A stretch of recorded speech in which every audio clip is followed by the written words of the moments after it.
Hello po.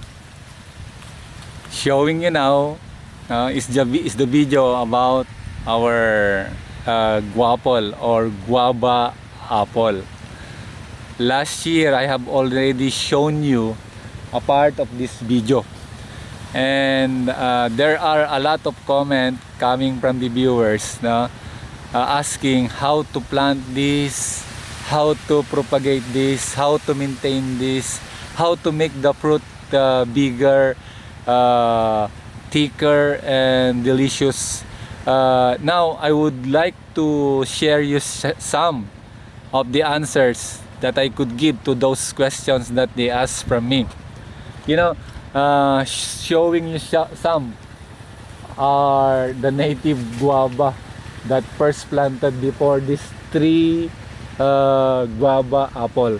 This native guava around here, there are around maybe 30 plus native guava here. I just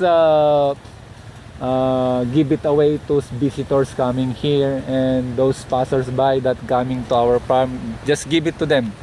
But this tree guaple tree that I just bought, these are showing you are my failure. I thought that the seller of this tree,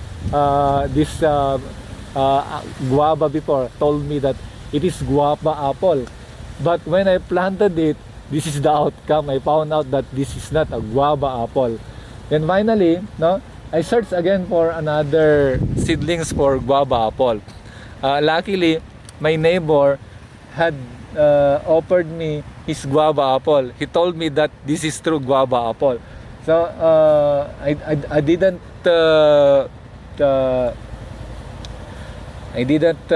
hesitate to buy, just to try it.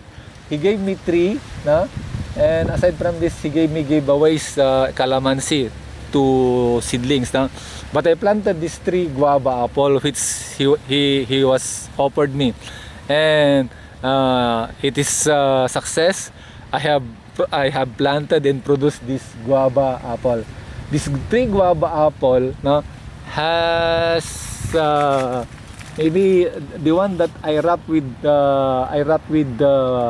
white plastics that is less than 100 plastics. But 6 months before this, I have wrapped a lot of the fruit with ordinary plastic, but it was not successful. I found out that the plastic, this plastic was intended for guava apple. This one, I bought it in the Guaple city. I cannot see it in online, so it is locked down. There is no bus going there in the Guaple from our place. What I do is I bike, using my mountain bike from here in our place to the Guaple. I travel around 100 kilometers just to buy this one in the Guaple, and it's successful. I found out that this is better than ordinary plastic. I use ordinary plastic now, but it does not resist the climate. It will only last for 3 weeks. That 3 weeks, the guava is not yet ripened. But this plastic makes this guava skin thicker, and the skin softer and crispier. Now that's what the plastic does to the guava. So that's why this plastic is made for guava, and it will last only for 1 fruiting season. If you use it again, there are some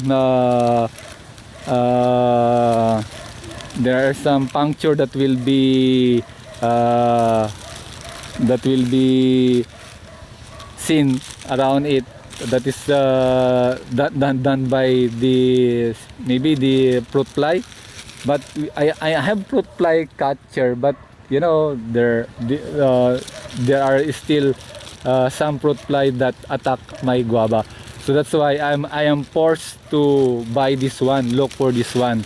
So I have bought 1,000 pieces of this to have much stocks. So that's whenever I cannot go to the Gupan for a long time, it's good. But I can also share you, if you have Guaple and you are looking for this kind of plastic that is not present in your market, you can comment below, and I will try to make a link from Lazada so you can order or buy it from me. I can sold it to you 1 peso per plastic, so that you will it will not be your problem going around to look for this plastic if you have this Guaple. Because I found out that this plastic is better than other plastic. So you know what I did to this one, before I did not apply much fertilizer to this guava tree, because I believe that in our childhood, guava is not fertilized. So but I found out that if you will not going to fertilize this guava, they will not be their fruit will not be big like this. Especially this single tree has, maybe this single tree has less than 50 plastics that is hanging around. So if your guava has this many, they cannot sustain the fruit to become big and sweeter if you will not going to apply fertilizer. So I put fertilizer every 2 weeks, and also sprayed it with Power Grower, Anaa, and Heavyweight Tandem, so that it will taste sweet and good, and became also crunchier. So if you are interested to have this one, I can give you the seeds, but now there are no available fruit that is ripened. They are about to be ripe. This one is maybe 2 weeks from now.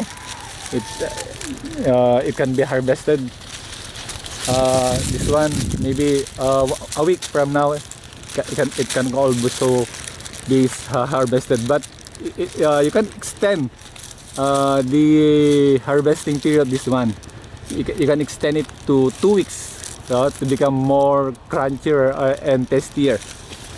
So if you have comment, if you have question about planting guapol, we can help you. Just put your comment below, and you put your comment below, and we will try our best to answer it for your for you, and to help you in farming. So I don't know how much this one is in the market, but this we do not sell this one. This is only for our consumption, because you know guava is very much rich in vitamin C, and this is a natural vitamin. But if there are some who order this, we also give them. We also sell some.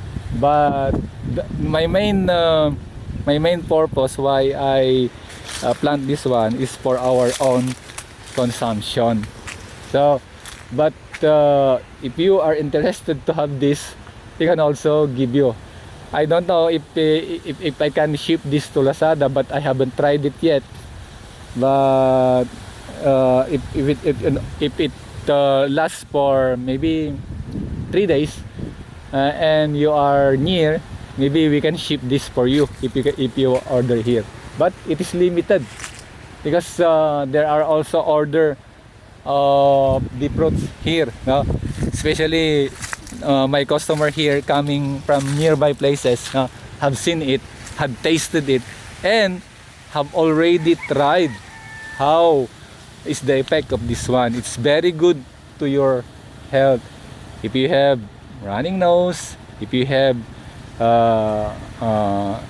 if you are lacking in vitamin C, this one is a good source of vitamin C. So thank you so much for always watching our video. I hope that you learn, you earn some knowledge that will help you grow and become a better farmer. Thank you so much. God bless.